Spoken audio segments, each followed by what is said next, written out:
بسم اللہ الرحمن الرحیم۔ السلام علیکم۔ پیش خدمت ہے عمران سیریز کے ناول سلیمان کا اغوا کا تیسرا حصہ۔ مصنف ہیں صفدر شاہین۔ دوستوں، ناول کا تیسرا حصہ شروع کرنے سے پہلے آپ سب سے گزارش ہے کہ میرے چینل سحر وائس کو سبسکرائب کیجیے، لائک کیجیے اور شیئر کیجیے۔ مجھے اپنے چینل کو کامیاب کرنے کے لیے آپ سب کی سپورٹ کی ضرورت ہے۔ جزاک اللہ خیر۔ آئیے اب ناول میں آگے بڑھتے ہیں۔ اوہ کیپٹن بابر! میجر پرمود کے حلق سے بے اختیار سرسراتی ہوئی آواز نکلی۔ نقاب پوش جو دراصل کیپٹن بابر تھا، میجر پرمود کی بدلی ہوئی آواز سن کر چونک پڑا۔ وہ یاد کرنے لگا کہ وہ آواز پہلے کہاں سن چکا ہے۔ اگلے ہی لمحے اسے یاد آ گیا اور اس نے میجر پرمود کو پہچان لیا۔ کچھ دیر پہلے وہ آواز بدل کر بولا تھا، لیکن اس بار حیرت کے سبب وہ لہجہ بدل نہیں سکا تھا۔ اوہ کیپٹن بابر! باس نے غصے سے اس کی طرف دیکھتے ہوئے کہا، جبکہ کیپٹن بابر خاموش رہا۔ میجر پرمود سوچ رہا تھا کہ کاش وہ کیپٹن بابر کو بے نقاب نہ کرتا۔ پھر اسے خیال آیا کہ اس نے عمران سے اس جگہ کا پتہ پوچھا تھا۔ کہیں عمران نے تو کیپٹن بابر کو یہاں نہیں بھیجا تھا؟ لیکن فوراً ہی اس نے اس خیال کو ذہن سے جھٹک دیا کہ اگر عمران ایسا کرتا تو کوئی وجہ نہ تھی کہ وہ اس کی پیشگی اطلاع بھی دیتا۔ تم کون ہو؟ باس نے ریوالور کرو میجر پرمود کی طرف کرتے ہوئے کہا۔ راجیش! میجر پرمود نے اطمینان بھرے لہجے میں کہا۔ اوہ کیا تم کافرستانی ہو؟ باس نے چونکتے ہوئے پوچھا۔ یہ بتانا ضروری تو نہیں، تم خود بھی تو عقل مند ہو، میجر پرمود نے طنزیہ لہجے میں کہا۔ تو یہاں کیا لینے آئے ہو؟ باس نے جبڑے بھیجتے ہوئے کہا۔ تمہارے چیف ریڈ ولف سے حصہ بانٹنے، میجر پرمود نے ہنستے ہوئے کہا۔ حصہ؟ کس چیز میں حصہ؟ باس نے بے اختیار چونک کر پوچھا۔ جو چیز وہ بلغاریہ سے لایا ہے اور تم اچھی طرح جانتے ہو، اسی لیے کیپٹن بابر کے سامنے اس کا نام نہیں لوں گا، میجر پرمود نے کہا۔ تم کس خوشی میں حصہ دار بننا چاہتے ہو؟ ساری محنت تو چیف کی ہے، باس نے کہا۔ جب کوئی چیز اصل مالک کے ہاتھ سے نکل جائے تو وہ سب کی مشترکہ ہو جاتی ہے۔ کہاں ہے تمہارا چیف؟ میجر پرمود نے پوچھا۔ تم اس تک نہیں پہنچ سکتے مسٹر راجیش۔ کیوں؟ کیا وہ دوسری دنیا میں پہنچ چکا ہے؟ میجر پرمود نے حیرت کا اظہار کرتے ہوئے کہا۔ نہیں، البتہ تم دوسری دنیا میں جانے والے ہو، لیکن اس سے پہلے تمہارا میک اپ صاف کرنا ہوگا، باس نے کہا، اور پھر اس نے گن بردار کی طرف دیکھا۔ جانی اور باٹر کو بلاؤ تاکہ اس کا چہرہ صاف کریں، باس نے گن بردار سے مخاطب ہو کر کہا۔ باس، اس کی کیا ضرورت ہے؟ جب یہ اقرار کر چکا ہے کہ یہ کافرستانی ایجنٹ ہے تو اسے گولی مار دو، گن بردار نے کہا۔ Shut up! مجھے لگتا ہے کہ یہ اصل میں کوئی اور ہے، کیونکہ کافرستانی ایجنٹ اتنے بہادر نہیں ہوتے جتنا یہ نظر آ رہا ہے، باس نے اس کی بات کاٹتے ہوئے کہا، اور یہ سن کر گن بردار کمرے سے نکل گیا۔ اب وہ دونوں باس کے ریوالور کی زد میں تھے۔ تقریباً 1 منٹ کے بعد وہ 2 سفید گن برداروں کے ساتھ اندر آیا۔ پہلے گن بردار نے گن دوبارہ میجر پرمود اور کیپٹن بابر پر تان لی۔ ٹھیک اسی لمحے باس کی جیب سے بیل کی آواز ابھری اور اس نے فوراً ہی جیب میں ہاتھ ڈال کر موبائل فون نکال لیا۔ ہیلو، جیمز اسپیکنگ، باس نے فون آن کرتے ہوئے کہا۔ یس چیف، میں آپ کو کال کرنے ہی والا تھا، جیمز نے دوسری طرف کی بات سننے کے بعد کہا، اور پھر وہ میجر پرمود اور کیپٹن بابر کے بارے میں بتانے لگا۔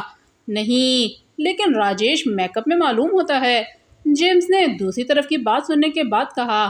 ہاں، اسی لیے میں نے اس کا میک اپ صاف کروا رہا ہوں، کیونکہ وہ آپ تک پہنچنا چاہتا ہے اور آپ سے ڈاکٹر فرحات کی ایجاد میں حصہ بانٹنا چاہتا ہے، جیمز نے چیف کو بتاتے ہوئے کہا۔ اوہ، جیمز نے یکدم چونکتے ہوئے میجر پرمود کی طرف دیکھتے ہوئے کہا۔ ہو سکتا ہے وہی ہو، آپ بے فکر رہیں، وہ مر کر بھی میری گرفت سے نہیں نکل سکتا، جیمز نے چیف کی بات سن کر میجر پرمود کو دیکھتے ہوئے کہا۔ یس سر، وہ ابھی تک بے ہوش ہے، دوسری طرف کی بات سن کر جیمز نے کہا۔ میں چند منٹ کے بعد آپ کو اطلاع دوں گا، جیمز نے کہا، اور پھر اس نے موبائل آف کر دیا۔ کیا تم میجر پرمود ہو؟ جیمز نے میجر پرمود کو گھورتے ہوئے کہا۔ نہیں، میں راجیش ہوں، میجر پرمود نے لاپرواہی سے کہا۔ خیر، تم جو کوئی بھی ہو، تمہاری موت کا آرڈر آ چکا ہے، جیمز نے سخت لہجے میں کہا، اور پھر اس نے جانی اور بالٹر کی طرف دیکھا۔ تم میں سے ایک اس کے بازو کو قابو کرے اور دوسرا اس کا میک اپ صاف کرے، جیمز نے کہا، تو اس کا حکم سن کر ایک آدمی باہر نکل گیا۔ چند لمحوں کے بعد وہ رومال گیلا کر کے لے آیا۔ پہلا آدمی میجر پرمود کی پشت پر پہنچا اور اس کے دونوں ہاتھ پکڑ کر نیچے کرتے ہوئے عقب کی طرف موڑ لیے۔ جیمز کے ریوالور کا رخ میجر پرمود کے سینے کی طرف تھا۔ جانی، اس کا چہرہ صاف کرو، جیمز نے کہا تو جانی آگے بڑھا اور میجر پرمود کے سامنے کھڑا ہو گیا۔ پھر اس نے گیلا رومال میجر پرمود کے چہرے کی طرف بڑھایا۔ ایک لمحے کے لیے جیمز اور گن بردار کی توجہ کیپٹن بابر سے ہٹ گئی اور وہ میجر پرمود کے چہرے کی طرف دیکھنے لگے۔ چنانچہ موقع پاتے ہی کیپٹن بابر حرکت میں آیا اور اس سے پہلے کہ جانی کا رومال میجر پرمود کے چہرے تک پہنچتا، کیپٹن بابر اڑتا ہوا جیمز سے جا ٹکرایا اور اسے لیتا ہوا فرش پر جا پڑا۔ جیمز کے ہاتھ سے ریوالور نکل گیا۔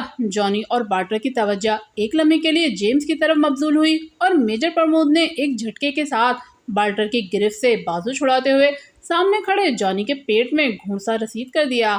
جانی کے ہاتھ سے رومال گر گیا اور وہ اپنے پیٹ کو دبائے منہ سے عجیب سی آوازیں نکالتا ہوا پیچھے ہٹتا چلا گیا۔ بارٹر نے دوبارہ میجر پرمود کو گرفت میں لینا چاہا، لیکن میجر پرمود نے پلٹ کر اس کے جبڑے پر گھونسا رسید کیا اور وہ میز سے جا ٹکرایا۔ کیپٹن بابر جیمز کے ساتھ فرش پر پڑا تھا اور اس نے سنبھل کر جیمز کے چہرے پر گھونسا رسید کر دیا۔ جیمز نے کراتے ہوئے پلٹا کھایا اور اس کے نیچے سے نکل گیا۔ کیپٹن بابر فرش پر الٹ گیا لیکن تیزی سے اٹھ گیا۔ اسی لمحے جیمز نے اٹھتے ہوئے اس کے پہلو میں ٹھوکر رسید کر دی۔ کیپٹن بابر لڑکھڑایا اور پیچھے ہٹتا ہی تھا کہ جیمز نے آگے بڑھ کر اس کے منہ پر گھونسا رسید کر دیا۔ کیپٹن بابر نے جھکائی دے کر چہرہ بچایا اور اس کے چہرے پر گھونسا رسید کر دیا۔ گن بردار بوکھلایا ہوا ان کی طرف دیکھ رہا تھا۔ اگر وہ فائر کرتا تو اس کے اپنے ساتھی بھی نشانہ بن جاتے، چنانچہ وہ گن کو لٹ کی طرح ہاتھ میں پکڑے آگے بڑھا اور پھر جو ہی جیمز کیپٹن بابر کے گھونسا کھا کر پیچھے ہٹا، اس نے کیپٹن بابر پر گن سے وار کر دیا۔ لیکن کیپٹن بابر غافل نہیں تھا، وہ اچھل کر ایک طرف ہٹا، دوسرے ہی لمحے اس کی لات حرکت میں آئی اور فلائنگ کک گن بردار کے چہرے پر پڑی۔ اس کے حلق سے تیز کراہ نکلی اور گن ہاتھوں سے چھوٹ گئی اور وہ کراہتا ہوا پیچھے ہٹ گیا۔ میجر پرمود نے بالٹر کو گھونسا رسید کرنے کے بعد اچھل کر جانی کی پسلیوں میں ٹھوکر رسید کی اور وہ چیخ کر پشت کے بل جا گرا۔ اتنے میں والٹر نے سنبھل کر میجر پرمود پر چھلانگ لگا دی۔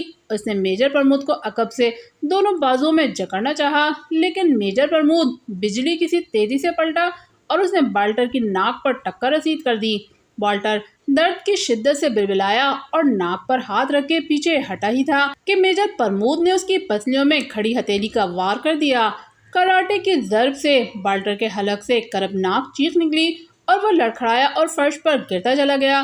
یقیناً اس کی ایک آدھ پسلی ٹوٹ گئی تھی۔ وہ فرش پر تڑپتا ہوا منہ سے خون اگلنے لگا۔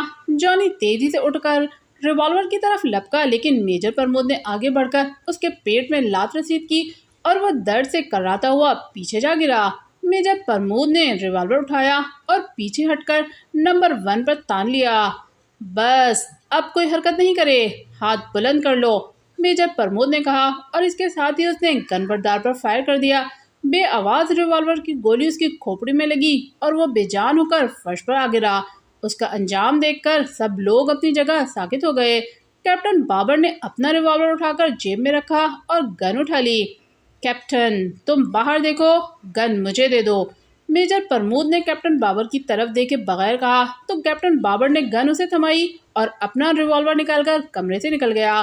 اس نے بقیہ کمروں کی تلاشی لی۔ ایک کمرے میں کوئی کمبل اوڑھے سو رہا تھا۔ کیپٹن بابر اس پر ریوالور تان کر آگے بڑھا۔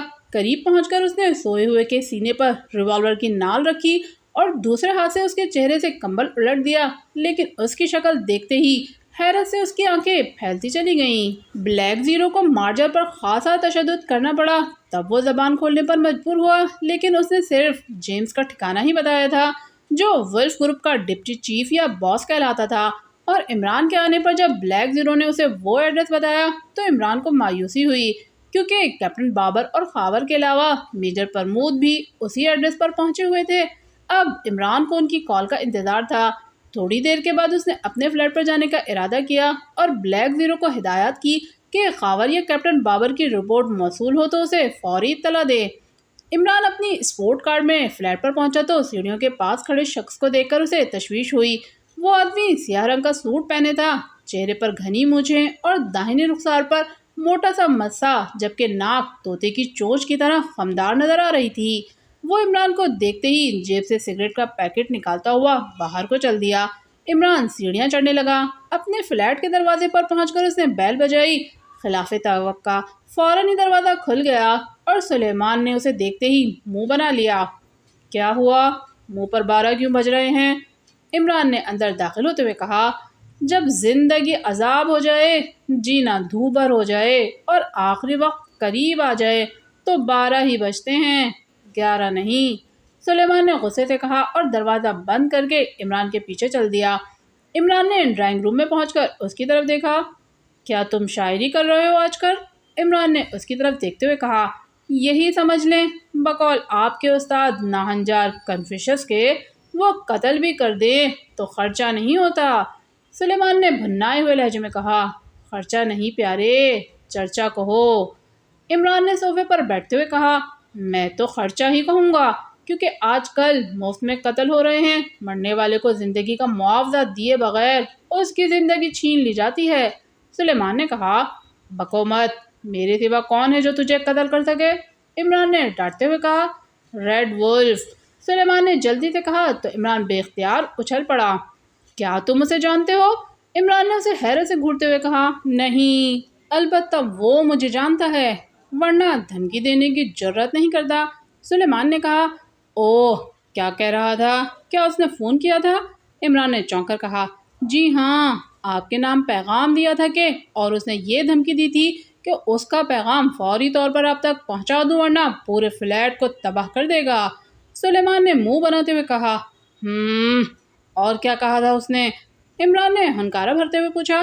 اس نے پیغام دیا ہے کہ سیکرٹ سروس کی قید میں موجود اس کے آدمی آج رات 12 بجے تک آزاد کر دیے جائیں، ورنہ جولیا کو ہلاک کر کے اس کی لاش کسی گٹر میں بہا دی جائے گی اور فلیٹ کو تباہ کر دیا جائے گا۔ اب آپ خود سوچئے، جب فلیٹ تباہ کیا جائے گا تو کیا میں بچ جاؤں گا؟ سلیمان نے منہ بناتے ہوئے کہا۔ بے فکر رہو، عمران نے تیزی سے کہا اور واچ ٹرانسمیٹر نکال کر چوہان کو کال کرنے لگا۔ Hello Chauhan, Imran calling, over. Imran نے چوہان کو کال کرتے ہوئے کہا۔ یس عمران صاحب، چوہان اٹینڈنگ یو، اوور۔ چند لمحوں کے بعد واچ ٹرانسمیٹر سے چوہان کی آواز سنائی دی۔ کتنی دیر میں فلیٹ پہنچ سکتے ہو؟ اوور۔ عمران نے پوچھا۔ 5 منٹ تو لگ ہی جائیں گے، خیریت تو ہے؟ اوور۔ چوہان کی چونکتی ہوئی آواز سنائی دی۔ ایک نامحرم میرے فلیٹ کی نگرانی کر رہا ہے، میں چاہتا ہوں کہ تم اس کی نگرانی کرو اور جب وہ فرار ہو تو تم بھی بھاگ نکلو، اوور۔ عمران نے معنی خیز انداز میں آخری جملہ کہا۔ سمجھ گیا، میں آ رہا ہوں، اس کا حلیہ بتا دیں، اوور۔ چوہان نے کہا اور پھر عمران نے اسے سیاہ سوٹ والے کا حلیہ بتا دیا۔ ٹرانسمیٹر آف کیا۔ سلیمان اس کے لیے کھانا لینے کچن کی طرف چلا گیا تھا۔ عمران نے اسے طلب کر کے کھانا لانے سے منع کر دیا۔ ابھی نہیں، 10 منٹ کے بعد لانا، عمران نے کہا اور تقریباً 8 منٹ کے بعد وہ اٹھ کر چل دیا۔ بیرونی دروازے پر آ کر اس نے دروازہ کھولا اور باہر نکل آیا۔ سیاہ سوٹ والا سیڑھیوں کے پاس کھڑا سگریٹ پی رہا تھا۔ عمران کو دیکھ کر وہ پلٹا اور سیڑھیاں اترنے لگا۔ 1 منٹ پلیز، عمران نے جلدی سے اسے پکارتے ہوئے کہا، مگر وہ آدمی سیڑھیاں اترتا چلا گیا۔ عمران کی آواز سن کر وہ تیسری سیڑھی پر رک کر اس کی طرف دیکھنے لگا۔ 1 منٹ کے لیے ماچس دیجیے گا، چولہا جلانا ہے، عمران نے اس کی طرف بڑھتے ہوئے کہا تو اس آدمی نے جیب سے ماچس نکالی اور عمران کے قریب پہنچ گیا۔ اس آدمی نے عمران کی طرف ماچس بڑھائی، لیکن عمران نے ماچس لینے کے بجائے یک دم اس کے منہ پر گھونسا رسید کر دیا۔ اس شخص کے ہاتھ سے ماچس گر گئی اور وہ لڑکھڑا کر سیڑھیوں پر گرتا گیا اور لڑکھڑاتا ہوا سیڑھیوں کے موڑ پر جا گرا۔ عمران نے فوراً جیب سے ریوالور نکالا۔ وہ آدمی کراتا ہوا اٹھا ہی تھا کہ عمران نے ریوالور کا رخ اس کی طرف کر دیا۔ خبردار، بھاگنے کی کوشش مت کرنا ورنہ گولی مار دوں گا، عمران نے غراتے ہوئے کہا اور اس کے ساتھ ہی فائر کر دیا۔ سائلنسر لگا ریوالور کی گولی اس آدمی کے شانے پر لگی اور اس نے چیختے ہوئے شانے پر ہاتھ رکھ لیا۔ عمران نے دوسرا فائر کیا اور اس بار گولی سیڑھیوں کی دیوار میں لگی۔ وہ آدمی تیزی سے پلٹا اور سیڑھیاں اترتا چلا گیا۔ رک جاؤ ورنہ کھوپڑی اڑا دوں گا، عمران نے غراتے ہوئے کہا، لیکن وہ آدمی آڑ میں پہنچ چکا تھا۔ عمران احتیاط سے سیڑھیاں اترنے لگا۔ اسی لمحے نیچے سے دوڑتے ہوئے قدموں کی آواز سنائی دی۔ عمران سمجھ گیا کہ وہ آدمی فرار ہو رہا ہے۔ وہ بھی سیڑھیاں اترنے لگا۔ سیڑھیاں اتر کر وہ نیچے پہنچا تو وہ آدمی غائب ہو چکا تھا۔ میجر پرمود جانی اور جیمز کی نگرانی کر رہا تھا۔ خون اگلتے اگلتے بالٹر کا بدن ساکت ہو چکا تھا۔ جیمز ہاتھ بلند کیے میجر پرمود کو خونخوار نگاہوں سے دیکھ رہا تھا۔ جانی بھی میجر پرمود کو گھور رہا تھا۔ ریڈ ولف کا پتہ بتاؤ ورنہ تمہیں بھی ہلاک کر ڈالوں گا۔ میجر پرمود نے جیمز سے سخت لہجے میں کہا۔ میں نہیں جانتا اور نہ ہی تم مجھ سے معلوم کر سکتے ہو۔ جیمز نے غصیلے لہجے میں کہا۔ ٹھیک ہے، ذرا کیپٹن کو آنے دو، پھر میں دیکھتا ہوں کہ تم سے معلوم کر سکتا ہوں یا نہیں۔ میجر پرمود نے کہا۔ تم مجھے گولی تو مار سکتے ہو لیکن میری زبان نہیں کھلوا سکو گے میجر پرمود، جیمز نے کہا۔ اگر تمہیں شک ہے کہ میں میجر پرمود ہوں تو یہ بھی جان لو کہ میں پتھروں کو بھی بولنے پر مجبور کر سکتا ہوں، میجر پرمود نے غراتے ہوئے کہا۔ اگر تم اتنے ہی بہادر ہو تو اکیلے آتے، پاکیشیا سیکرٹ سروس کی مدد نہ لیتے، جیمز نے نفرت آمیز لہجے میں کہا۔ میں یہاں اپنے طور پر آیا ہوں، میں نے سیکرٹ سروس کی مدد لینی ہوتی تو بلغاریہ سے یہاں آنے کے بجائے وہیں سے فون کر دیتا، میجر پرمود نے کہا، اور اسی لمحے کیپٹن بابر کمرے میں داخل ہوا۔ اور کوئی نہیں ہے یہاں، البتہ مس جولیا ایک بیڈ پر مل گئی ہیں، کیپٹن بابر نے میجر پرمود سے مخاطب ہو کر کہا۔ اوہ، اسے یہاں لے آؤ، میجر پرمود نے چونکتے ہوئے کہا۔ وہ بے ہوش پڑی ہیں، جلد ہوش میں آنے کا امکان نہیں ہے، کیپٹن بابر نے کہا۔ اچھا، تم ان دونوں کو باندھ کر لے جاؤ لیکن چند منٹ کے بعد، پہلے میں ان کی زبان کھلوا لوں، میجر پرمود نے کہا، اور پھر اس نے گن کیپٹن بابر کے حوالے کی اور خود جیمز کی طرف بڑھ گیا۔ یہ دیکھ کر جیمز نے ہاتھ گرائے اور جو ہی میجر پرمود اس کے قریب پہنچا اس نے اس پر چھلانگ لگا دی۔ میجر پرمود نے جھکائی دی اور جیمز اپنے ہی زور میں اس کی چھوڑی ہوئی جگہ پر منہ کے بل جا گرا، لیکن اس نے گرتے ہوئے دونوں ہاتھ فرش پر جما کر چہرہ زخمی ہونے سے بچایا اور تیزی سے کرمٹ لے کر اٹھا ہی تھا کہ میجر پرمود نے پھرتی سے اس کے پہلو میں ٹھوکر رسید کر دی۔ جیمز کے حلق سے کراہ نکلی اور وہ دوبارہ فرش پر لڑک گیا۔ میجر پرمود نے آگے بڑھ کر دوبارہ ٹھوکر رسید کی، لیکن جیمز نے تیزی سے کرمٹ لی اور میجر پرمود کا وار خالی گیا۔ وہ بے توازن ہو کر لڑکھڑایا لیکن اس نے فوراً ہی خود کو سنبھال لیا۔ اتنے میں جیمز کھڑا ہو چکا تھا، اس نے میجر پرمود کے چہرے پر گھونسا رسید کیا۔ میجر پرمود نے تیزی سے اپنا چہرہ بچاتے ہوئے اس کا وار اپنے بازو پر روکا اور جواباً دوسرے ہاتھ کا گھونسا اس کے جبڑے پر رسید کر دیا۔ باس لڑکھڑا کر 2 قدم پیچھے ہٹا، مگر دوسرے ہی لمحے اس نے پھر میجر پرمود پر چھلانگ لگا دی۔ کیپٹن بابر ان کی طرف دیکھتا ہوا کنکھیوں سے جانی کی بھی نگرانی کر رہا تھا۔ میجر پرمود نے جیمز کو اس بار دونوں ہاتھوں پر روکا اور اس کی ناک پر گھونسا رسید کیا۔ جیمز درد سے بلبلاتا ہوا بائیں طرف جا گرا، اس کی ناک سے خون جاری ہو گیا تھا۔ میجر پرمود نے آگے بڑھ کر اس کے پیٹ میں ٹھوکر رسید کی اور وہ کرراہتا ہوا سیدھا ہو گیا۔ شرافت سے اپنے باس کا پتہ بتا دو ورنہ بہت برا حشر ہوگا، میجر پرمود نے اس کے پہلو میں ٹھوکر رسید کرتے ہوئے کہا۔ ٹھیک اسی لمحے قریب کھڑے جانی نے میجر پرمود پر چھلانگ لگا دی اور اسے دونوں بازوؤں میں دبوچ لیا۔ یہ دیکھ کر کیپٹن بابر تیزی سے آگے بڑھا، لیکن اسی لمحے جیمز نے اٹھ کر اس پر حملہ کر دیا۔ کیپٹن بابر کے ہاتھ سے گن چھوٹ گئی، اس نے فوراً سنبھل کر جیمز کے جبڑے پر گھونسا رسید کیا۔ میجر پرمود نے جانی کی گرفت سے نکلنے کے لیے زور سے سر کو اس کی ناک پر دے مارا۔ جانی درد سے بلبلایا اور اس کی گرفت کمزور پڑ گئی۔ میجر پرمود نے جھٹکا دے کر خود کو اس کے بازوؤں کے شکنجے سے نکالا اور اس کے پیٹ میں گھونسا رسید کیا۔ وہ کرراہتا ہوا پیٹ پر ہاتھ رکھے فرش پر بیٹھتا چلا گیا۔ میجر پرمود نے فوراً بڑھ کر اس کے چہرے پر ٹھوکر رسید کی۔ جیمز کیپٹن بابر کا گھونسا کھا کر دروازے میں جا گرا۔ کیپٹن بابر نے پلٹ کر فرش سے گن اٹھائی ہی تھی کہ جیمز پھرتی سے اٹھا اور اس نے دروازے سے باہر چھلانگ لگا دی۔ کیپٹن بابر گن اٹھا کے مڑا اور اسے نہ پا کر دروازے کی طرف دوڑا۔ میجر پرمود نے بھی پلٹ کر دیکھا اور اس نے فرش پر گرے ہوئے جانی کی کنپٹی پر گھونسا رسید کر دیا۔ پھر وہ بھی دروازے کی طرف بھاگا۔ وہ باہر آیا تو جیمز اور کیپٹن بابر نظر نہیں آئے۔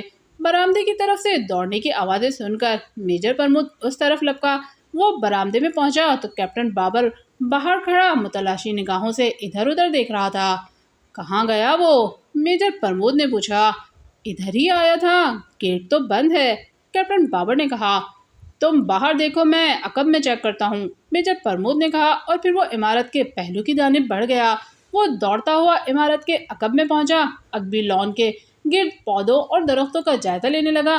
پھر اس نے جیب سے پینسل ٹارچ نکالی اور اس کی روشنی میں عقبی دیوار کے آس پاس دیکھنے لگا، لیکن وہاں کوئی ایسا نشان نہیں ملا جس سے پتہ چلتا کہ جیمز نے دیوار پھلانگی ہوگی۔ 2-3 منٹ کے بعد وہ واپس چل دیا۔ عمارت کا عقبی دروازہ بند نظر آ رہا تھا۔ وہ فرنٹ کی جانب آیا تو کیپٹن بابر گیٹ بند کر رہا تھا۔ نکل گیا؟ میجر پرمود نے کہا۔ ایسا ہی لگتا ہے، کیپٹن بابر نے طویل سانس لیتے ہوئے کہا۔ خیر کوئی بات نہیں، میں اس کا اور اس کے چیف کا پیچھا نہیں چھوڑوں گا۔ کب تک بچیں گے؟ میجر پرمود نے جبڑے بھینچتے ہوئے کہا اور وہ کیپٹن بابر کے ساتھ اس کمرے میں آیا جس میں جولیا بے ہوش پڑی تھی اور کمبل سے اس کا جسم ڈھکا ہوا تھا۔ تم اسے اس کے فلیٹ میں لے جاؤ، میں جانی کو عمران صاحب کے پاس لے جاتا ہوں۔ میجر پرمود نے جولیا کا جائزہ لیتے ہوئے کہا۔ ٹھیک اسی لمحے کیپٹن بابر کے واچ ٹرانسمیٹر پر سگنل موصول ہوا اور اس نے ٹرانسمیٹر آن کیا تو اس سے خاور کی آواز سنائی دینے لگی۔ چوہان نے بلڈنگ کے سامنے سڑک کے پار کار روکی اور انجن بند کر کے عمارت کے گیٹ کی طرف دیکھنے لگا۔ تقریباً 3-4 منٹ ہی گزرے تھے کہ اس عمارت سے ایک شخص اپنے شانے کو ہاتھ میں دبائے دوڑتا ہوا باہر آیا اور فٹ پاتھ کے ساتھ کھڑی گرین کلر کی ٹویوٹا کار کی طرف لپکا۔ اس کی آسین خون آلودہ تھی، سیاہ سوٹ اور چہرے پر گھنی مونچھوں کے سبب چوہان نے اسے پہچان لیا تھا۔ وہ زخمی کار میں بیٹھا اور انجن اسٹارٹ کر کے تیزی سے روانہ ہو گیا۔ چوہان نے بھی انجن اسٹارٹ کیا اور اس کے پیچھے چل دیا۔ زخمی نے بیک مرر سے عقب کا جائزہ لیا۔ درد کی شدت کے سبب اس کے جبڑے بھچ رہے تھے۔ اس نے بائیں ہاتھ سے اسٹیئرنگ سنبھال رکھا تھا جبکہ دائیں ہاتھ سے بائیں شانے کو دبائے ہوئے تھا۔ گولی نے اگرچہ جلد کو زیادہ نقصان نہیں پہنچایا تھا لیکن زخم سے مسلسل خون رس رہا تھا جو کوٹ کی دبیز آستین میں جذب ہوتا جا رہا تھا۔ چوراہے پر پہنچتے ہی وہ اپنے عقب کا جائزہ لے کر تعاقب کا اندازہ لگاتا رہا، پھر چوک سے بائیں جانب مڑ گیا اور جیب سے موبائل فون نکال کر نمبر بنانے کے بعد موبائل فون کو کان اور داہنے کندھے کے درمیان پھنسا لیا۔ Hello, Red speaking. چند لمحوں کے بعد موبائل سے آواز سنائی دی۔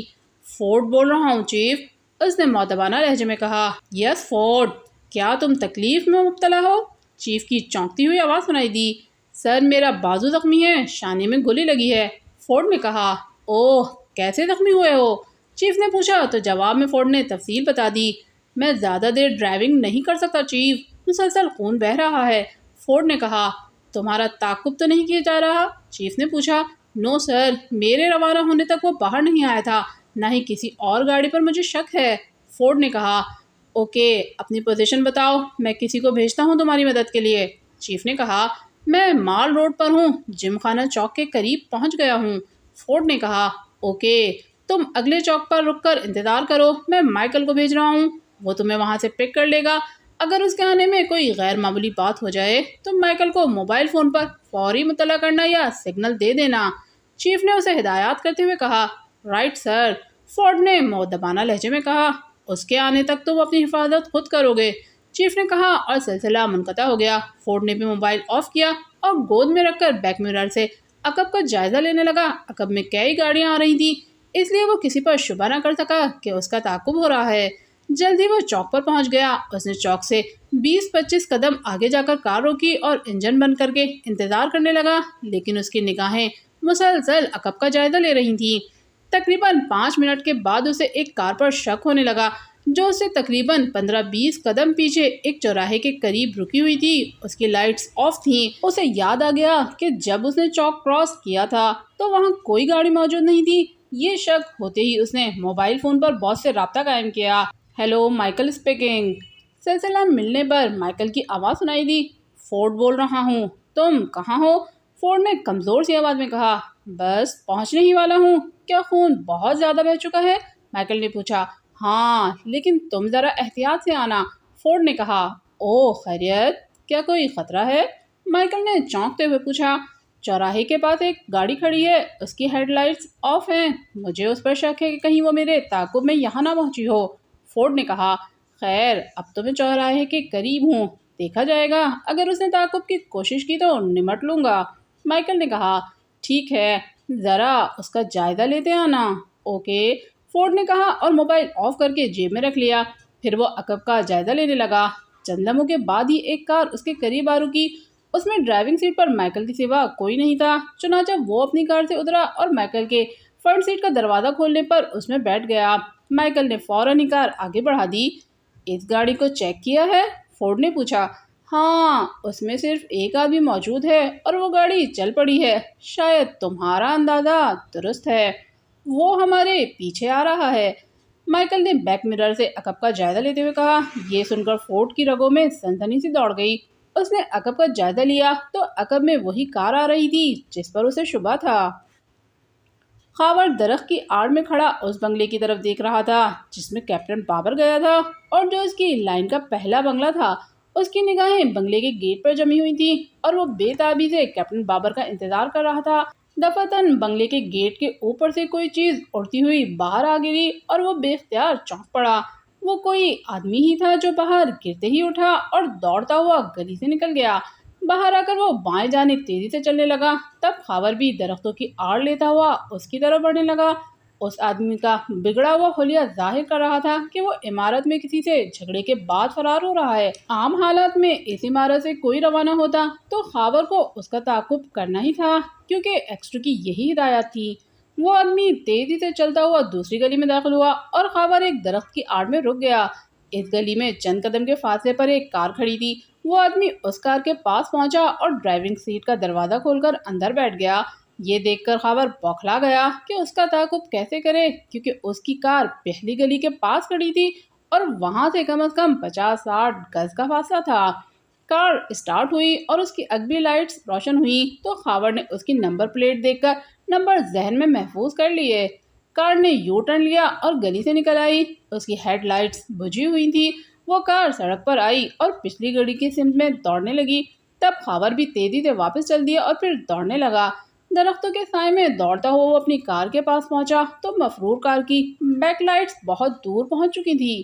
خاور نے ہمت نہیں ہاری۔ وہ کار میں بیٹھ کر تیزی سے اس سمت چل دیا۔ وہ انتہائی تیز رفتاری سے ڈرائیونگ کرتا اور اگلی گاڑیوں کو اوورٹیک کرتا ہوا 3-4 منٹ میں اس گاڑی کے قریب پہنچ گیا۔ اس کی نمبر پلیٹ دیکھ کر اس نے اطمینان کا سانس لیا اور رفتار کم کر کے تقریباً 30-40 گز کے فاصلے سے اس کا تعاقب کرنے لگا۔ کیپٹن بابر کا خیال دفعتاً خاور کو آیا۔ نہ جانے اس پر کیا گزری تھی۔ یہ معلوم کرنے کے لیے اس نے ٹرانسمیٹر آن کیا۔ Hello captain Babar, Khawar calling, over. Khawar نے کال کرتے ہوئے کہا۔ Yes Khawar, Babar attending you, over. چند لمحوں کے بعد ٹرانسمیٹر سے کیپٹن بابر کی آواز سنائی دی۔ سناؤ، اندر کیا ہو رہا ہے؟ اوور، خاور نے پوچھا۔ اوہ، تم نے کسی آدمی کو بنگلے سے نکلتے تو نہیں دیکھا؟ اوور، کیپٹن بابر نے تیزی سے پوچھا۔ دیکھا ہے اور اب میں اس کا تعاقب کر رہا ہوں۔ کون ہے وہ؟ اوور، خاور نے پوچھا۔ وہی جس کا ہم دونوں نے پیچھا کیا تھا، یعنی جیمز۔ وہ ریڈ ولف کا ماتحت ہے اور باس کہلاتا ہے۔ میجر پرمود اور میرے ساتھ زبردست فائٹ کے بعد وہ اچانک بھاگ نکلا۔ اوور، کیپٹن بابر نے کہا۔ اوہ، میجر پرمود، کیا وہ بھی بنگلے میں موجود تھے؟ اوور، خاور نے حیرت بھرے لہجے میں کہا۔ ہاں، اور مس جولیا بھی یہیں موجود ہیں۔ کیا تم کامیابی سے اس کا تعاقب کر رہے ہو؟ اوور، کیپٹن بابر نے کہا۔ کیوں نہیں، فی الحال تو وہ اپنے تعاقب سے بے خبر ہے اور اس کی رفتار بھی نارمل ہے۔ اوور، خاور نے کہا اور اس کے تعاقب شروع کرنے کی تفصیل بتا دی۔ ٹھیک ہے، تعاقب کی رپورٹ چیف کو دے دینا۔ Over and all, captain Babar نے مطمئن لہجے میں کہا اور اس کے ساتھ ہی سلسلہ منقطع ہو گیا۔ تو خاور نے بھی واچ ٹرانسمیٹر آف کر دیا۔ جیمز کی کار چوک کے بائیں جانب مڑ رہی تھی۔ چند لمحوں کے بعد وہ اس طرف مڑ گیا۔ اگلی کار اور اس کے درمیان ایک ٹیکسی حائل ہو گئی اور یہ اچھا ہی تھا۔ اس طرح اس بات کا امکان کم ہی تھا کہ باس اپنے تعاقب سے آگاہ ہو جائے گا۔ لیکن دوسرا چوراہا قریب آیا تو ٹیکسی بائیں ہاتھ کی ایک گلی میں مڑ گئی اور باس کی کار چوک کراس کر کے سیدھی دوڑتی چلی گئی۔ 2 منٹ کے بعد اگلی کار سوسائٹی ٹاور کے قریب سے گزر کر طارق روڈ کی دوسری گلی میں مڑتی دکھائی دی اور خاور رفتار کم کرتا چلا گیا۔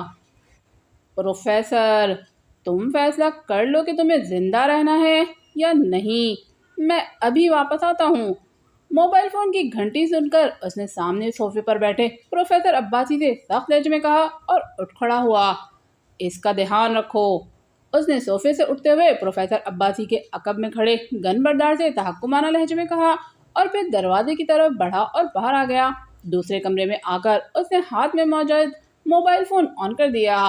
یس، ریڈ اسپیکنگ۔ اس نے موبائل فون کان سے لگاتے ہوئے سخت لہجے میں کہا۔ جیمز بول رہا ہوں چیف۔ دوسری طرف سے اس کے اسسٹنٹ کی آواز سنائی دی۔ خیریت، تمہاری آواز گھبرائی ہوئی کیوں ہے جیمز؟ کیپٹن بابر کی شادی کا میک اپ صاف کیا ہے؟ ریڈ نے چونکتے ہوئے پوچھا۔ نو سر، اس کی نوبت ہی نہیں آئی کہ اس کی اصل شکل دیکھ سکوں۔ انہوں نے ہنگامہ کر دیا تھا اور میرے 2 آدمی مارے گئے، شاید تیسرا بھی ہلاک کر دیا گیا ہو۔ میں بڑی مشکل سے فرار ہو سکا ہوں۔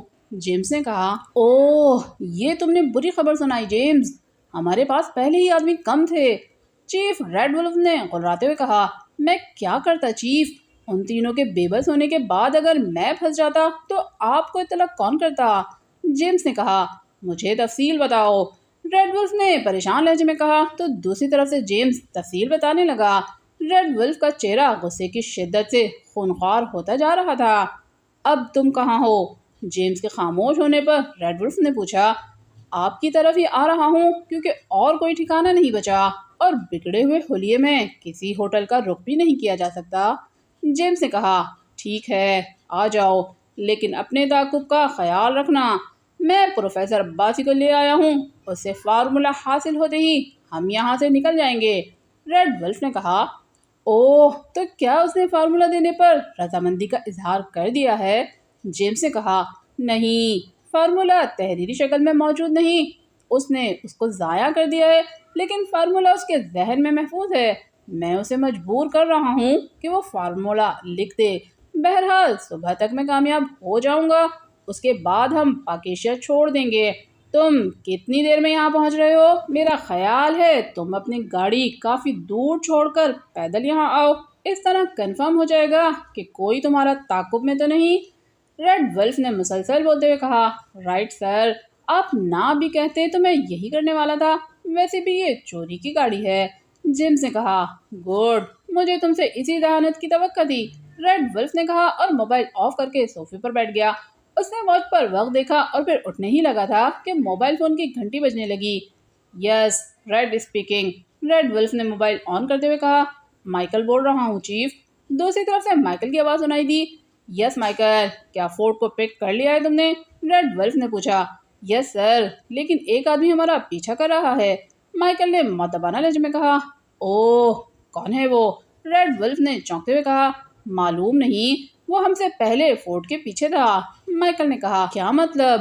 کیا فورڈ نے تمہیں اطلاع نہیں دی تھی اس آدمی کے بارے میں؟ ریڈ ولف نے پوچھا۔ اصل میں اسے شبہ تھا، اس نے مجھے اس وقت اطلاع دی جب میں چوک پر پہنچ چکا تھا، مائیکل نے کہا۔ بہرحال تم اس آدمی کو گھیر کر یہاں لے آؤ، اسے کسی طرح بچ کر نہیں جانا چاہیے، اوکے؟ ریڈ ولف نے تحکمانہ لہجے میں کہا اور پھر موبائل آف کر کے اٹھا اور کمرے سے نکل آیا۔ وہ دوسرے کمرے میں آیا جہاں پروفیسر عباسی صوفے پہ بے حد پریشان بیٹھا تھا۔ ریڈ ولف کمرے میں داخل ہوا تو وہ اس کو دیکھنے لگا۔ ہاں پروفیسر، پھر کیا فیصلہ کیا ہے تم نے؟ ریڈ ولف نے دوسرے صوفے پر بیٹھتے ہوئے پوچھا۔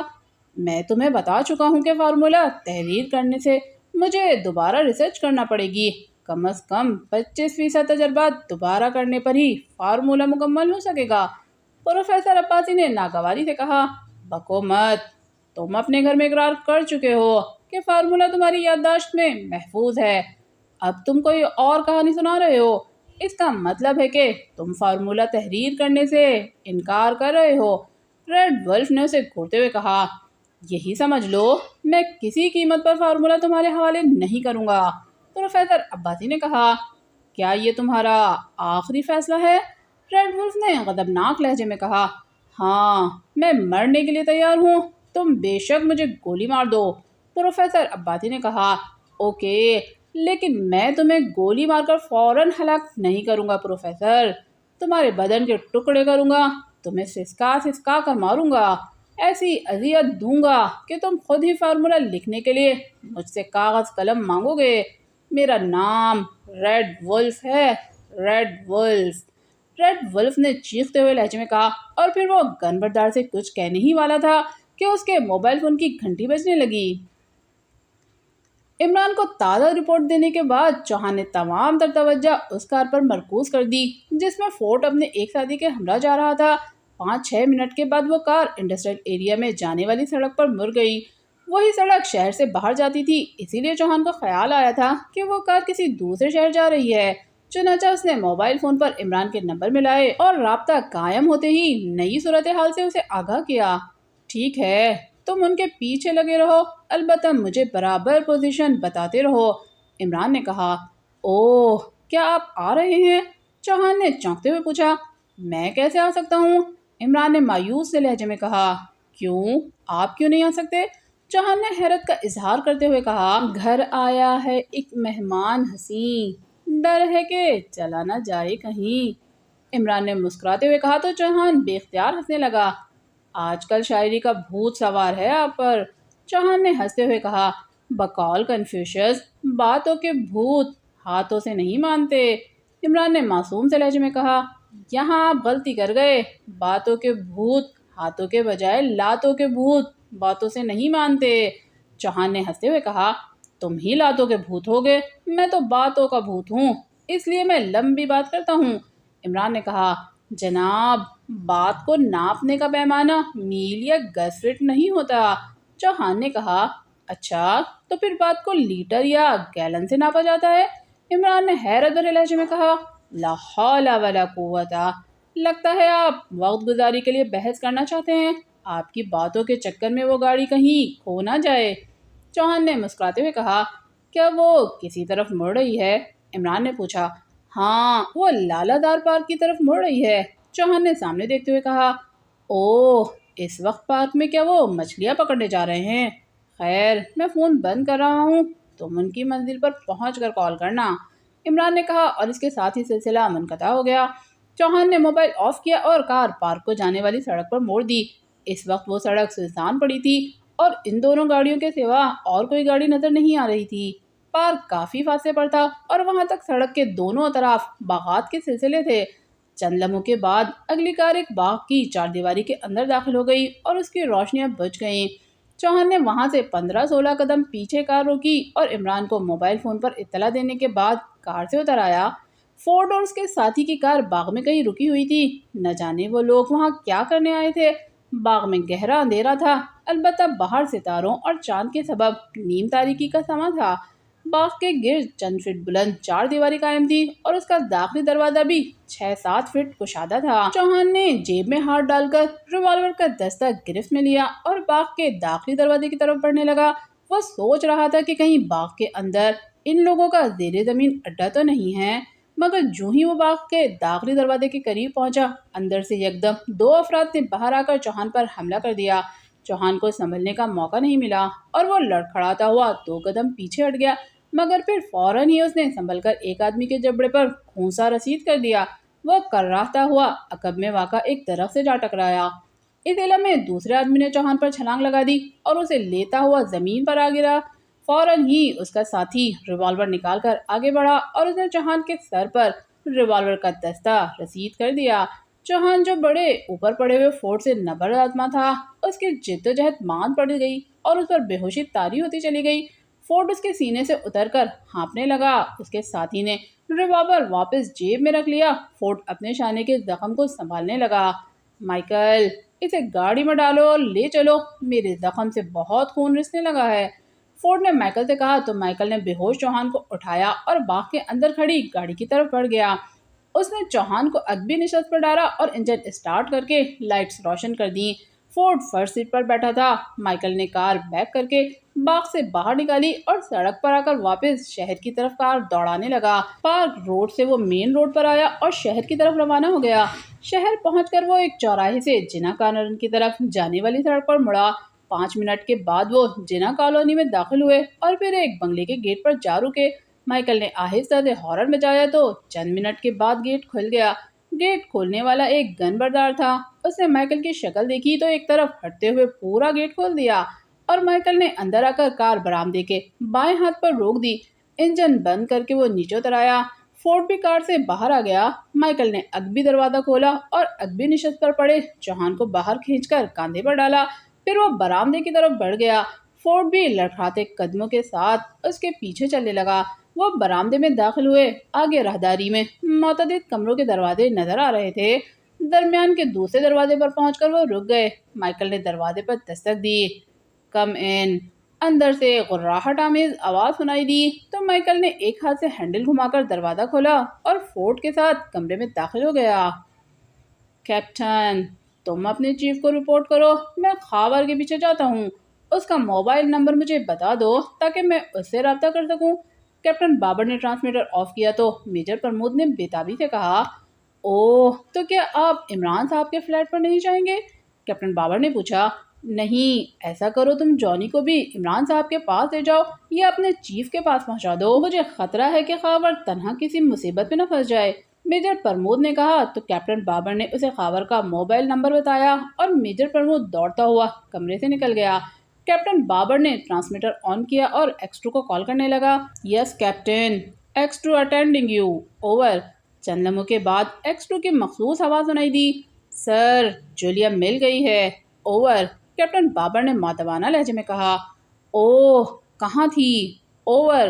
ایکس2 نے پوچھا تو جواب میں کیپٹن بابر نے تفصیل سے گزرا ہوا واقعہ اور میجر پرمود کا ذکر کیا، پھر جیمز کے فرار کا ذکر کرتے ہوئے بتایا کہ خاور اس کا تعاقب کر رہا ہے اور اب میجر پرمود بھی اس کے پیچھے لگا ہوا ہے۔ میں تمہاری مدد کے لیے نعمانی کو بھیج رہا ہوں، جانی کو اس کے ساتھ ہیڈ کوارٹر بھجوا دو اور خود جولیا کو اس کے فلیٹ پر لے جاؤ، اس کے ہوش میں آنے تک تم وہیں رہنا، جب اسے ہوش آ جائے تو مجھے اطلاع دینا، اوور اینڈ آل۔ ایکس2 نے کہا اور اس کے ساتھ ہی سلسلہ منقطع ہو گیا تو کیپٹن بابر نے ٹرانسمیٹر آف کیا اور نعمانی کا انتظار کرنے لگا۔ جیمز نے ایک جگہ کار روکی اور اتر کر بائیں ہاتھ کی گلی میں داخل ہو گیا۔ اس گلی کا اختتام ایک مین روڈ پر ہوا۔ تقریباً 5 منٹ تک گلیوں میں گھومنے کے بعد وہ ایک بنگلے کے گیٹ پر رکا اور گھنٹی کا بٹن دبا دیا۔ جواب میں چند لمحوں کے بعد گیٹ کی ذیلی کھڑکی کھلی اور اندر سے ایک آدمی نے باہر جھانکا۔ جیمز کو دیکھ کر وہ فوراً ہی پیچھے ہٹا اور اس نے گیٹ کھول دیا۔ اس آدمی کے ہاتھ میں گن تھی۔ جیمز اندر آیا اور برآمدے کی طرف بڑھ گیا۔ برآمدے سے گزر کر وہ راہداری میں داخل ہوا اور ایک کمرے کے دروازے پر رک کر اس نے آہستہ سے دستک دی، کم ان۔ اندر سے ایک آواز سنائی دی تو وہ دروازہ کھول کر کمرے میں داخل ہو گیا۔ دروازہ بند کر کے سامنے صوفے پر بیٹھے ریڈ ولف کو سلام کیا۔ آؤ جیمز، بیٹھو، ریڈ ولف نے اسے گھورتے ہوئے کہا۔ جیمز آگے بڑھا اور بائیں جانب پڑی کرسی پر مؤدبانہ انداز میں بیٹھ گیا۔ سناؤ، کسی نے تعاقب تو نہیں کیا؟ ریڈ ولف نے پوچھا۔ نو سر، میں نے تاریک روڈ سے گزرنے کے بعد ایک جگہ کار چھوڑ دی تھی، جیمز نے کہا۔ ابھی میری سفیر سے فون پر بات ہوئی ہے، وہ ہماری مطلوبہ رقم دینے پر تیار ہیں، ریڈ ولف نے کہا۔ یہ تو بہت خوشی کی بات ہے چیف، جیمز نے مسکراتے ہوئے کہا۔ ان سے صبح 9 بجے کا وقت طے ہوا ہے، ریڈ ولف نے کہا۔ اوہ، کیا آپ خود جائیں گے؟ جیمز نے چونکتے ہوئے کہا۔ نہیں، تم جاؤ گے، لیکن میں تمہارے قریب ہی رہوں گا کیونکہ مجھے اندیشہ ہے کہ میجر پرمود یا ایکس2 عین موقع پر نہ پہنچ جائیں، ریڈ ولف نے کہا اور پھر اسے سفیر سے ڈیلنگ کا طریقہ کار سمجھانے لگا۔ اب تم جاؤ اور اپنا حلیہ تبدیل کر کے آرام کرو، ریڈ ولف نے چند لمحوں کے بعد جیمز سے کہا۔ چیف، پروفیسر عباسی کا کیا کرنا ہے؟ جیمز نے اٹھتے ہوئے کہا۔ اس پر تشدد کیا جا رہا ہے، مجھے یقین ہے کہ 1 گھنٹے میں اس کا انکار اقرار میں تبدیل ہو جائے گا، ریڈ ولف نے مسکراتے ہوئے کہا تو جیمز بھی مسکرانے لگا اور دروازے کی طرف بڑھ گیا، لیکن جوں ہی دروازہ کھلا اس کے چہرے پر زوردار گھونسا پڑا اور وہ لڑکھڑاتا ہوا کئی قدم پیچھے ہٹتا چلا گیا۔ اس نے سنبھل کر دروازے کی طرف دیکھا تو اس کی آنکھیں حیرت سے پھیلتی چلی گئیں۔ دروازے پر میجر پرمود ریوالور لیے کھڑا تھا۔ اوہ، کون ہو تم؟ ریڈ ولف نے اسے گھورتے ہوئے کہا۔ ہاتھ بلند کر لو ریڈ ولف، ورنہ تعارف کے بعد تم میں ہاتھ اٹھانے کی ہمت نہیں رہے گی، میجر پرمود نے غراتے ہوئے کہا۔ چیف، یہ میجر پرمود ہے، جیمز نے آہستہ سے کہا تو ریڈ ولف بے اختیار اچھل پڑا۔ پرمود؟ ریڈ ولف کے منہ سے سرسراتی ہوئی آواز نکلی۔ کیا بات ہے ریڈ ولف، نام پسند نہیں آیا؟ میجر پرمود نے طنزیہ لہجے میں مسکراتے ہوئے کہا۔ میجر پرمود، تم یہاں کیسے پہنچے؟ ریڈ ولف نے سرد لہجے میں کہا۔ تمہارا کیا اندازہ ہے؟ میجر پرمود نے بدستور مسکراتے ہوئے کہا، لیکن اس کی مسکراہٹ میں اتنی زیادہ درندگی اور سفاکی تھی کہ جیمز لرز کر رہ گیا۔ اسے یقین ہو گیا تھا کہ اتنی جلدی یہاں تک پہنچنے والے میجر پرمود نے اس کا تعاقب کیا تھا۔ اندازہ؟ میرا اندازہ ہی نہیں بلکہ مجھے یقین ہے کہ تم چند لمحوں کے مہمان ہو، ریڈ ولف نے انتہائی سختی سے جبڑے بیچتے ہوئے کہا۔ شٹ اپ، ہاتھ بلند کر لو ورنہ کھوپڑی میں روشن دان کھول دوں گا۔ میجر پرمود نے اسے گھورتے ہوئے کہا تو ریڈ ولف نے ہاتھ بلند کر لیے۔ جیمز نے بھی اس کی تقلید کی اور میجر پرمود نے ہاتھ پیچھے کر کے دروازہ بند کر دیا۔ میری امانت واپس دو، میجر پرمود نے کہا۔ کون سی امانت؟ ریڈ ولف نے چونکتے ہوئے کہا۔ وہی جو تم ڈاکٹر فرحات کی لیبارٹری سے چرا کر لائے ہو، میجر پرمود نے کہا۔ میں نے کچھ نہیں چوری کیا، تمہیں غلط فہمی ہوئی ہے، ریڈ ولف نے لاپرواہی سے کہا۔ میں فارمولے کی بات کر رہا ہوں ریڈ ولف، جس کا تم روسیہ سے سودا کر رہے ہو، میجر پرمود نے جبڑے بھیجتے ہوئے کہا۔ اوہ، تمہیں کس نے بتایا ہے؟ ریڈ ولف نے چونکتے ہوئے کہا۔ مجھے فارمولہ چاہیے، اس لیے فضول باتیں کرنے کا کوئی فائدہ نہیں، میجر پرمود نے تحکمانہ لہجے میں کہا۔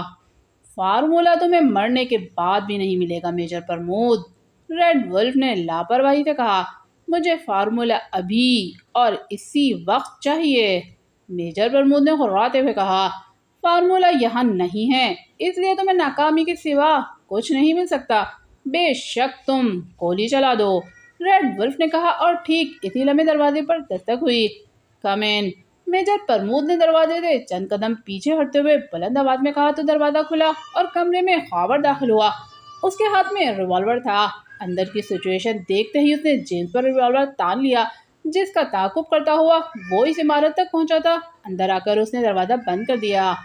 خاور، اس کی تلاشی لو، اس کی جیبوں میں کچھ کاغذات ہوں گے، میجر پرمود نے خاور سے مخاطب ہو کر کہا، جس کے گائیڈ کرنے پر وہ یہاں پہنچا تھا اور کمپاؤنڈ کی اگبی دیوار پھلانگ کر اندر آیا تھا، جبکہ خاور نے اس سے چند منٹ کے بعد آنے کو کہا تھا۔ خاور نے آگے بڑھ کر ریوالور ریڈ ولف کے پہلو سے لگایا اور اس کی تلاشی لینے لگا۔ میجر پرمود جیمز کی نگرانی کر رہا تھا، لیکن اچانک ہی ریڈ ولف نے ہاتھ نیچے کرتے ہوئے یک دم خاور کو دبوچ لیا۔ خاور نے فوراً ہی اس کے جبڑے پر گھونسا رسید کر دیا، لیکن ریڈ ولف نے اسے اپنی گرفت سے نہ نکلنے دیا اور اس کی گردن کے گرد بازو لپیٹ کر اس کی پشت اپنے سینے سے لگا لی۔ ریڈ ولف، اسے چھوڑ دو ورنہ میں جیمز کو گولی مار دوں گا، میجر پرمود نے غراتے ہوئے کہا۔ بے شک مار دو، یہ اب میرے قابل نہیں رہا، کیونکہ تم دونوں اسی کا تعاقب کرتے ہوئے یہاں پہنچے ہو اور یہ اپنے تعاقب سے غافل رہا ہے، ریڈ ولف نے غراتے ہوئے کہا۔ دفتن خاور نے اپنی کوہنی زور سے ریڈ ولف کی پیٹ میں رسید کر دی۔ تکلیف کی شدت سے ریڈ ولف کی گرفت ڈھیلی پڑ گئی اور خاور نے اس کی گرفت سے گردن آزاد کراتے ہی پلٹ کر اس کے جبڑے پر زوردار گھونسا مارا۔ وہ لڑکھڑاتا ہوا صوفے سے جا ٹکرایا، مگر اس نے فوراً ہی سنبھل کر قریب کھڑے میجر پرمود پر چھلانگ لگا دی۔ میجر پرمود تیزی سے ایک طرف ہٹا اور اسی لمحے جیمز نے میجر پرمود پر حملہ کر دیا۔ میجر پرمود کے ہاتھ سے ریوالور گر گیا، لیکن اس نے فوراً ہی جیمز کے پہلو میں گھونسا رسید کیا تو وہ درد سے کراتا ہوا فرش پر بیٹھتا چلا گیا۔ خاور تیزی سے ریڈ ولف کی طرف لپکا اور اس کے منہ پر گھونسا مارا۔ ریڈ ولف نے تیزی سے خاور کا وار بازو پر روکا اور جوابی مکہ رسید کر دیا۔ خاور لڑکھڑاتا ہوا دیوار سے جا ٹکرایا اور ریڈ ولف نے فرش سے ریوالور اٹھا کر اس پر تان لیا۔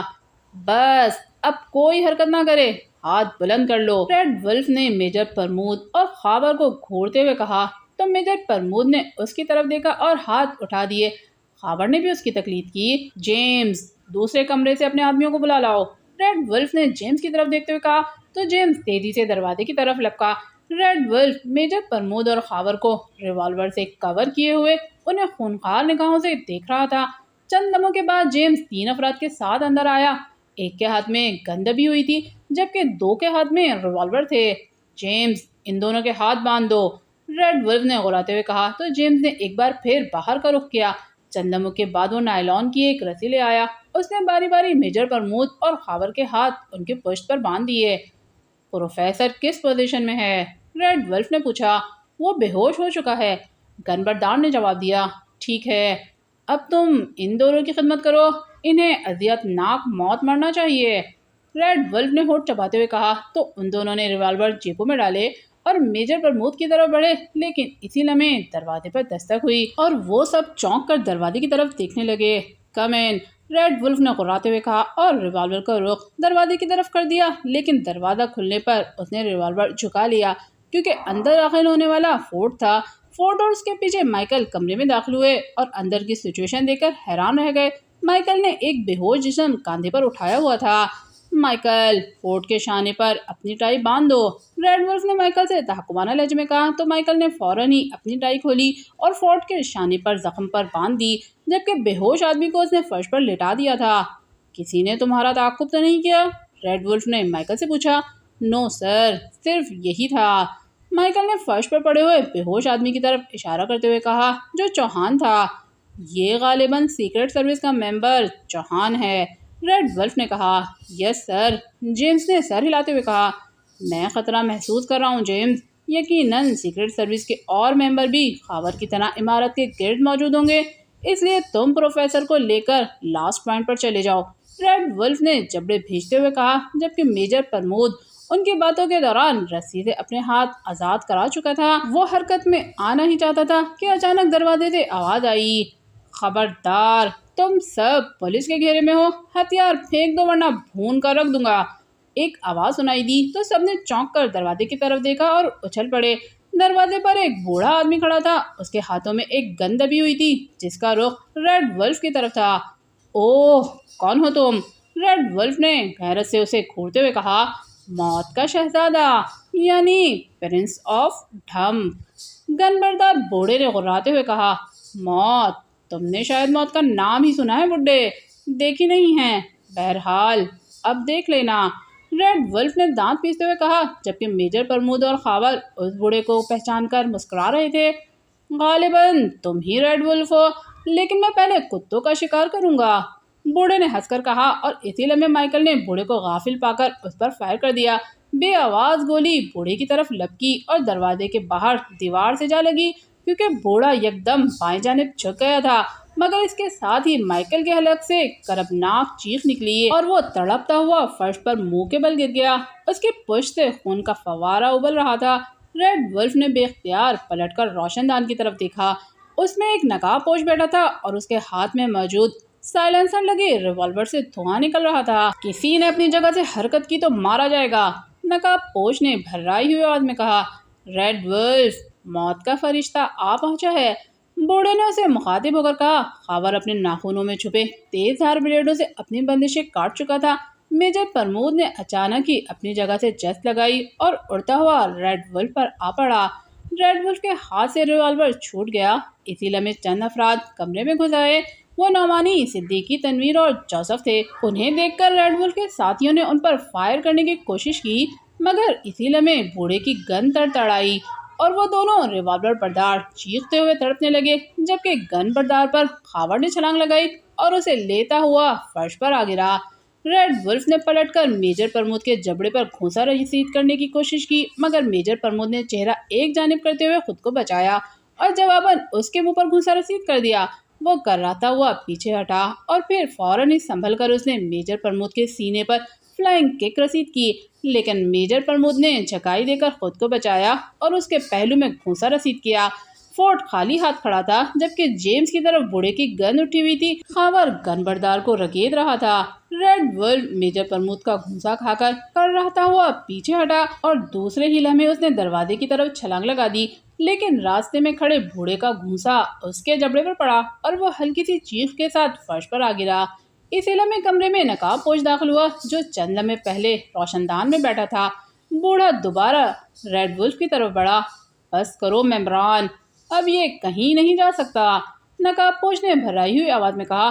خاور اس کی آواز پہچان چکا تھا۔ وہ ایکسٹرو تھا اور وہ گرفت میں دیے شخص کو چھوڑ کر کھڑا ہو گیا۔ ایکسٹرو کی ہدایت کا سن کر بوڑھا، جو کہ عمران تھا، رک گیا، لیکن میجر پرمود نے آگے بڑھ کر ریڈ ولف کا گریبان پکڑ لیا اور ایک جھٹکے سے اسے کھڑا کر دیا۔ فارمولہ کہاں ہے؟ میجر پرمود نے غراتے ہوئے کہا۔ پتہ نہیں، ریڈ ولف نے ہانپتے ہوئے لہجے میں کہا۔ چھوڑو یار، بچہ ہے، کہیں رکھ کے بھول گیا ہوگا، عمران نے معصوم سے لہجے میں کہا۔ نہیں عمران صاحب، فارمولہ اس کے پاس ہی ہوگا، اس روسیائی سفیر سے معاملہ طے ہو چکا ہے اور صبح اس نے فارمولہ اس کے حوالے کرنا تھا، میجر پرمود نے ریڈ ولف کو گھورتے ہوئے کہا، اور پھر اس نے یکدم ریڈ ولف کا گریبان چھوڑ کر اس کا ایک بازو کلائی سے پکڑا اور بل دینے لگا۔ ریڈ ولف درد کی شدت سے دوہرا ہونے لگا۔ اس نے بازو چھڑانے کی کوشش کی مگر ناکام رہا۔ میجر پرمود نے اس کے بازو کو اور بل دے دیے۔ بولو فارمولا کہاں ہے ورنہ میں بازو توڑ دوں گا، میجر پرمود نے غضبناک لہجے میں کہا۔ اب توڑ بھی دو یار، کیا یوں ہی ڈراتے رہو گے اس بیچارے کو؟ عمران نے منہ بناتے ہوئے کہا۔ رکو، دیتا ہوں ریڈ ولف نے کربناک لہجے میں کہا۔ تو میجر پرمود نے ریڈ ولف کا بازو چھوڑ دیا۔ ٹھیک اسی لمحے کمرے میں یکدم تاریکی پھیل گئی۔ میجر پرمود نے پھرتی سے ریڈ ولف کو پکڑنے کی کوشش کی مگر اس کا ہاتھ ہوا میں پڑا۔ باہر سے دوڑتے ہوئے قدموں کی آوازیں سنائی دی۔ میجر پرمود نے فوراً دروازے کی طرف جست لگائی لیکن وہ کسی سے ٹکرا کر گر گیا، مگر پھر وہ اچھل کر کھڑا ہوا اور دوبارہ دروازے کی طرف دوڑا۔ باہر راہداری میں بھی اندھیرا تھا، کسی نے مین سوئچ آف کر دیا تھا جس سے پوری عمارت تاریکی میں ڈوب گئی تھی۔ میجر پرمود راہداری میں دوڑتا ہوا برآمدے میں پہنچا۔ کمپاؤنڈ میں نیم تاریکی تھی مگر گیٹ بند تھا اور عمارت کی اگبی جانب سے دوڑتے ہوئے قدموں کی آوازیں سنائی دے رہی تھیں۔ میجر پرمود عمارت کے عقب کی طرف لپکا۔ ساتھ والی عمارت سے جلنے والے بلب کی روشنی عمارت کے پہلو میں پڑ رہی تھی اور عقب کی جانب سے نعمانی اور تنویر دوڑے چلے آ رہے تھے۔ انہیں خالی ہاتھ دیکھ کر وہ سمجھ گیا کہ ریڈ ولف نکل جانے میں کامیاب ہو گیا ہے۔ وہ واپس گیٹ کی طرف دوڑا۔ برآمدے کے سامنے جوزف اور صدیقی ہاتھوں میں ریوالور لیے ادھر ادھر دیکھ رہے تھے۔ میجر پرمود گیٹ کی طرف لپکا پر گیٹ بند تھا۔ اس کا مطلب تھا کہ ریڈ ولف نے فرار ہونے کے لیے گیٹ استعمال نہیں کیا تھا۔ میجر پرمود نے گیٹ کھول کر باہر جھانکا تو دائیں جانب سے عمران آتا دکھائی دیا۔ میجر پرمود رک کر اس کا انتظار کرنے لگا۔ ریڈ ولف کے فرار ہونے کی وجہ سے اس کا برا حال ہو رہا تھا۔ کیا ہوا عمران صاحب؟ عمران کے قریب آنے پر میجر پرمود نے کہا۔ جو ہونا تھا وہ ہو چکا، اب تو یہی ہے فیصلہ، عمران نے معصوم سے لہجے میں کہا۔ کون سا فیصلہ؟ میجر پرمود نے چونکتے ہوئے پوچھا۔ کہ میں اس سرخ کتے کو جہنم سے بھی کھینچ لاؤں گا، چاہے مجھے مر کر بھی اس تک پہنچنا پڑے۔ تمہیں مایوس ہونے کی ضرورت نہیں، میں ہوں نا تمہارے ساتھ، عمران نے کہا۔ اس کا لہجہ یک لگ سخت ہو گیا تھا۔ اور اگر اس نے فارمولا روسیا کے حوالے کر دیا تو پھر؟ میجر پرمود نے مایوسی سے سر جھکاتے ہوئے کہا۔ بے فکر رہو، کم از کم میرے ملک میں وہ ایسا نہیں کر سکتے۔ آؤ اس کے آدمیوں کو دیکھتے ہیں، عمران نے کہا اور گیٹ کے اندر آ کر برآمدے کی طرف بڑھنے لگا۔ عمران نے رانا ہاؤس کا رخ کیا۔ اس کی ہدایت پر نعمانی اور صدیقی ریڈ ولف کے اسسٹنٹ جیمز اور اس کے ماتحت فورٹ کو دانش منزل لے گئے تھے، جبکہ عمران کی اسپورٹ کار رانا ہاؤس کی طرف دوڑ رہی تھی۔ میجر پرمود کو اس کے رہائشی ہوٹل ڈراپ کرنے کے بعد اسے اچانک خیال آیا تھا کہ بلیک زیرو نے کوئی نہ کوئی تیر ضرور مارا ہوگا جو ریڈ ولف کے ساتھ ہی غائب ہو گیا تھا۔ باس، اگر تم ریڈ ولف پر نظر رکھتے تو وہ فرار ہونے میں ہرگز کامیاب نہیں ہو سکتا تھا، جوزف نے کہا جو عقبی نشست پر بیٹھا تھا۔ حکومت، تم بھی تو کمرے میں موجود تھے، تم نے اس پر نظر کیوں نہیں رکھی؟ عمران نے اسے ڈانٹتے ہوئے کہا۔ نہیں باس، موقع ہی نہیں ملا، ورنہ ریڈ ولف کا باپ بھی بچ کر نہیں جا سکتا تھا، جوزف نے غراتے ہوئے کہا۔ بس بس، تم جیسا بزدل گدھا میں نے کہیں نہیں دیکھا، عمران نے غصیلے لہجے میں کہا۔ باس، مجھے بزدل مت کہو، میں موت سے بھی نہیں ڈرتا، جوزف نے غراتے ہوئے کہا۔ عمران کا طعنہ سن کر اسے غصہ آ گیا تھا۔ تو پھر شادی کیوں نہیں کرتے؟ عمران نے طنزیہ لہجے میں کہا۔ نہیں باس، شادی تو آدمی کو بزدل بنا دیتی ہے، اس لیے میں شادی نہیں کروں گا، جوزف نے کہا، مگر عمران کچھ نہ بولا، اس کا ذہن الجھا ہوا تھا۔ میجر پرمود ریڈ ولف سے فارمولا واپس لینے میں ناکامی کے بعد خاصا چڑچڑا ہو گیا تھا۔ اگرچہ اس نے میجر پرمود کو تسلی دی تھی کہ وہ ہر حالت میں ریڈ ولف کو پکڑ لے گا، لیکن پھر بھی اسے اندیشہ تھا کہ میجر پرمود غصے میں کوئی ایسا قدم نہ اٹھا بیٹھے جس سے اس کی جان کو نقصان پہنچے۔ چنانچہ اس نے ٹرانسمیٹر آن کیا اور صفدر کو کال کرنے لگا۔ Hello Safdar, Imran calling, over, Imran نے صفدر کو کال کرتے ہوئے کہا۔ یس عمران صاحب، صفدر اٹینڈنگ یو، اوور۔ چند لمحوں کے بعد ٹرانسمیٹر سے صفدر کی آواز سنائی دی۔ میجر پرمود کے ہوٹل چلے جاؤ اور اس کی نگرانی کرو، ریڈ ولف ہاتھ سے نکل گیا ہے اور ہو سکتا ہے کہ وہ میجر پرمود کو نقصان پہنچانے کی کوشش کرے، تمہیں میجر پرمود کی خفیہ طور پر حفاظت کرنی ہے، اوور، عمران نے کہا۔ بہت بہتر، اور کوئی حکم؟ اوور، دوسری طرف سے صفدر نے پوچھا۔ بس کوئی خاص بات ہو تو مجھے فوراً اطلاع دینا، اوور اینڈ آل، عمران نے اسے ہدایت کی اور پھر ٹرانسمیٹر آف کر کے رانا ہاؤس والی سڑک پر مڑ گیا۔ چند لمحوں کے بعد وہ رانا ہاؤس پہنچا اور جوزف کو چائے لانے کا کہہ کر آپریشن روم میں آ گیا۔